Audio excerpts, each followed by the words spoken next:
అంతరాయతిమిరోపశాంతయే శాంతపావనమచింత్య వైభవం తన్నరం వపుషి కుంజరం ముఖే మన్మహే కిమపి తుందిలం మహా శరణం కరవాణి శర్మదంతే చరణం వాణి చరాచరోపజీవ్యం కరుణామసృణైః కటాక్షపాతైః కురు మామంబ కృతార్థసార్థవాహం.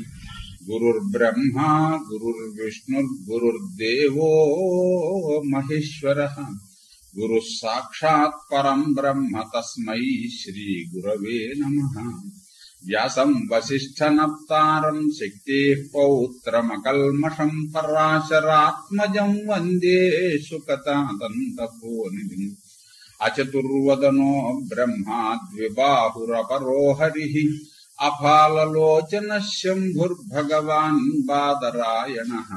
వంశీ విభూషితకరన్నవనీరదాభాత్ పీతాంబరాదరుణబింబఫలాధరోష్ఠాత్ పూర్ణేందు సుందరముఖాదరవిందనేత్రాత్ కృష్ణాత్ పరం కిమపి తత్వమహం న జానే. గోష్పదీకృతవారాశిం మశకీకృతరాక్షసం రామాయణ మహామాలారత్నం వందే నీలాత్మజం. ఆపదామపహర్తారం దాతారం సర్వసంపదాం లోకాభిరామం శ్రీరామం భూయో భూయో నమామ్యాం. పూజ్యాయ రాఘవేంద్రాయ సత్యధర్మరతాయ చ భజతాం కల్పవృక్షాయ నమతాం కామధేనవే. నారాయణం నమస్కృత్య నరం చైవ నరోత్తమం దేవీం సరస్వతీం వ్యాసం తతో జయముదీరయేత్. కోరుకో అని అనగానే ఈయన వరుస లిస్టు వేసుకున్నట్టు. మొట్టమొదటి ఏమిటంటే మాతురుత్థానం అన్నట్టు. ముందర మా అమ్మ బతకాలి అన్నట్టు మొట్టమొదటి. చంపి అనగానే చంపేశాడు. కోరుకో అనగానే మా అమ్మ బతకాలి అన్నట్టు. తరువాత ఈ బతికి మాత్రం నిజానికి ఏం ప్రయోజనం? మనస్సులో ఈమెకి ఏదైనా సంకల్పం కలిగిందో లేదో. ఇలా అయితే ఎవరైనా బతకగలమా? అసలు మనస్సులో కూడా ఏ విధమైన రేఖామాత్రమైన అవాంఛనీయమైన సంకల్పం కూడా కలగకుండా ఎవరైనా ఉండగలరా? అలాంటప్పుడు ఆ రకం సంకల్పం కలుగుతూ ఉంటేనే సంకల్ప దిశలోనే తెలిసిపోయి అది దుస్సంకల్పమైన అనే నిర్ణయానికి వచ్చి కోపం కలిగి తలకాయ నరికేస్తూ ఉంటే ఇక వీడితోటి ఏం కాపురం, అంచేతన ఆవిడేం కాపురం చేయగలుగుతుంది ఆ తర్వాత. అందుకని రెండో వరం ఏం కోరుట అస్మృతించ వధస్య వై. ఇక ఆవిడికి తన తలకాయ నువ్వు నరకమన్నావని గాని నేను నరికానని గాని ఆవిడ జ్ఞాపకం రాకూడదు అన్నట్టు. రెండోది ఆవిడికి అసలు ఆ స్మరణమే రాకూడదు, జ్ఞాపకం రాకూడదు అని రెండో వరం కోరేట. ఎంత తిరిగిగా కోరాడు చూడండి. పాపేన తేన చాస్పర్శం. తరువాత బతికితే బతికి ఉండవచ్చుగాక ఆమె, కానీ తల్లిని చంపడం అనే మహాపాపం చేశాడు కదా. ఆ పాపేన అస్పర్శం, ఆ పాప స్పర్శ కూడా నాకు కలగటానికి వీల్లేదు. అసలు పాపం అనేది ఆ మాతృ హత్య పాపము నాకు కలగకూడదు. భ్రాతృణాం ప్రకృతి తథా. అసలు ఇంత పాపం ఈ మీద వచ్చిన కోపమే కారణం కదా వాళ్ళు ఇలా అయిపోవడానికి. అందుకని మన అన్నగారులు పూర్వం ఎలా ఉండేవారో అలాగే ఉండాలి వాళ్ళు నలుగురు కూడా. అప్రతిద్వంద్వతాం యుద్ధే.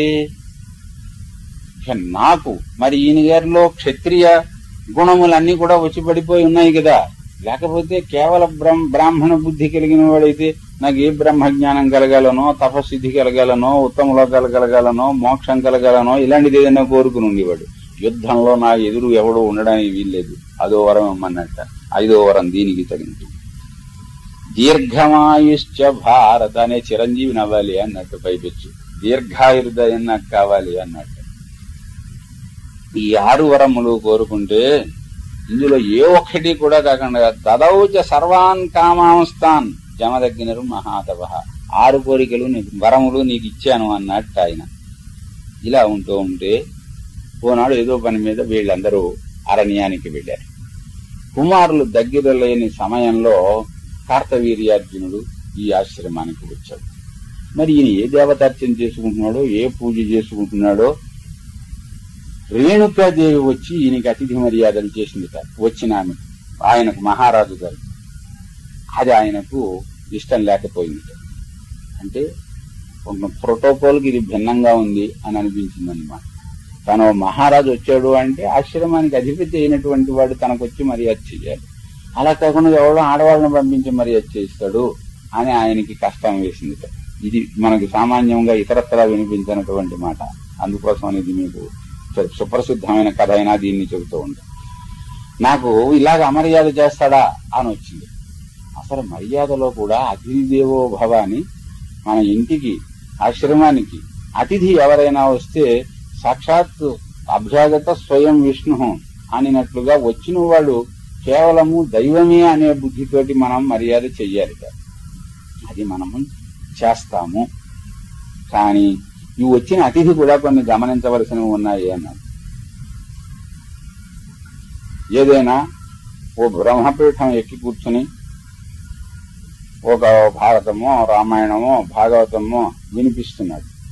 మహారాజు రానివ్వండి, మీరు గమనించారో లేదో, మన టిఎస్ రావు గారు వచ్చారు, నేను లేవలేదు, నమస్కారం అని కూడా అనలేదు, రండి కూర్చోండి అని మాత్రం అన్నాను. ఆ మాత్రమైన లౌకిక మర్యాద అయినా చేయకపోతే బాగోదు అని. అది నాకేదో నా గొప్ప కోసం కాదు. ఆ సందర్భములో ఇది నేను ప్రారంభించిన తర్వాత పూర్తి అయ్యే లోపల నేను మరొక విధముగా ప్రవర్తిస్తే అది ఎదుటి వారికి క్షేమం కాదు. అది మన గ్రంథములో చెప్పబడి ఉన్నటువంటిది. అలాగే మనం దేవాలయంలోకి పెడతాం, దేవుడికి పూజ చేస్తూ ఉంటాం. ఆ సమయంలో ఎవరో వచ్చి నమస్కారం అని చెప్పని అసలు అనకూడదు, నమస్కారం అని చెప్పని అనకూడదు, అనినా మనం దాన్ని స్వీకరించకూడదు. అలాగే ఒక అగ్ని కార్యం చేసుకుంటూ ఉంటాం, ఓ పూజ చేస్తూ ఉంటాం. ఆ సమయంలో మనకు ఒకరు నమస్కారం చేయకూడదు, దానిని మనం స్వీకరించకూడదు. అది మనకు రఘువంశంలో వశిష్ఠ మహర్షి ఆశ్రమంలో చెబుతాడు. దిలీప్ మహారాజు గారు వస్తాడు. ఈయన వచ్చేటప్పటికి వశిష్ఠ మహర్షి అగ్ని హోత్రం చేస్తున్నాడు.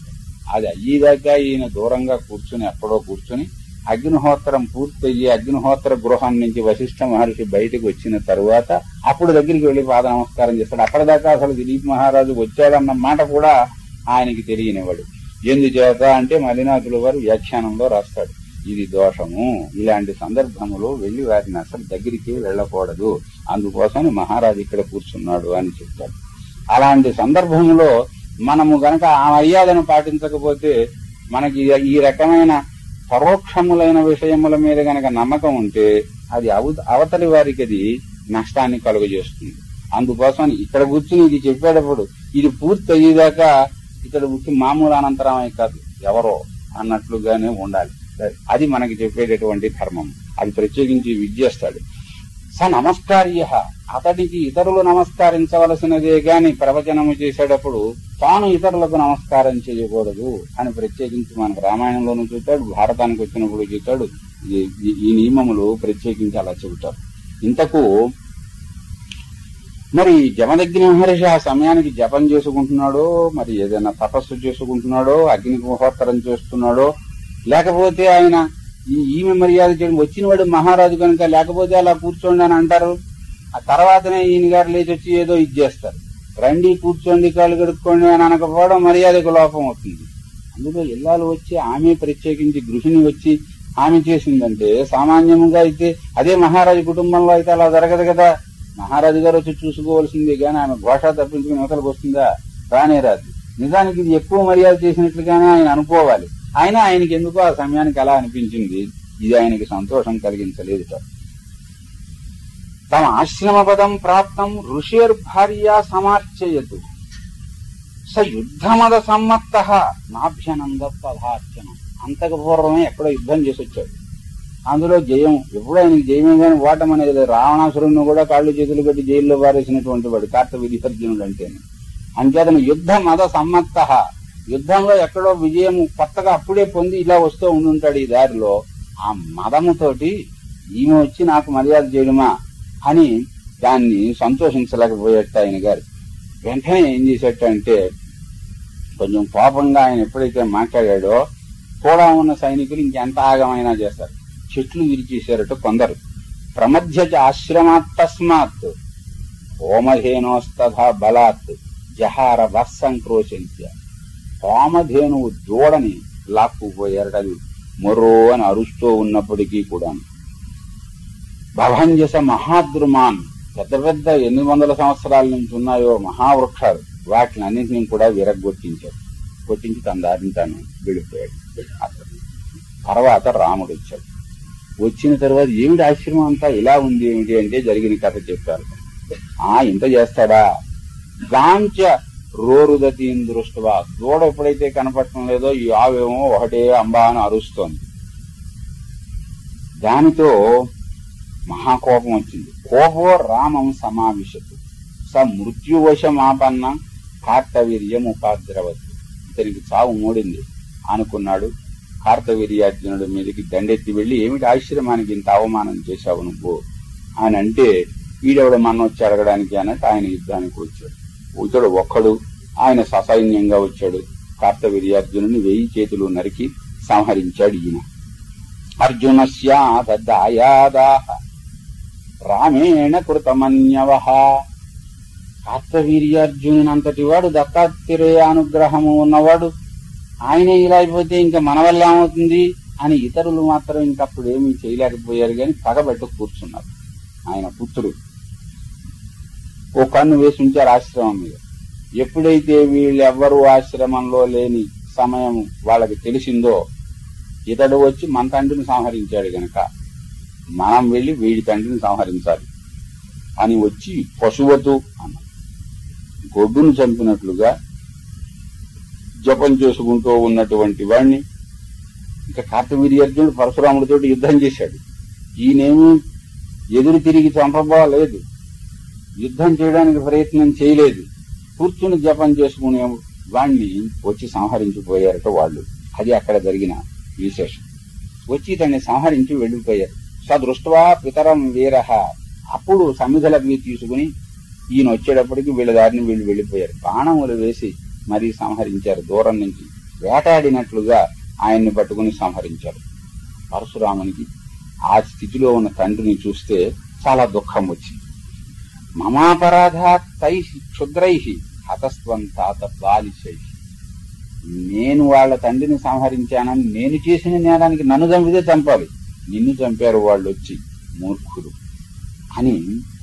కర్తవీర్యస్య దాయాదై వనే మృగ ఇవ ఇషుభి. అడవిలో లేడిని చంపినట్లుగా బాణాలతోటి నిన్ను వాళ్ళు చంపారు. స్వస్తి ప్రజాభ్య పరిపాలయంతాం న్యాయేన మార్గేణ మహీం మహిషా.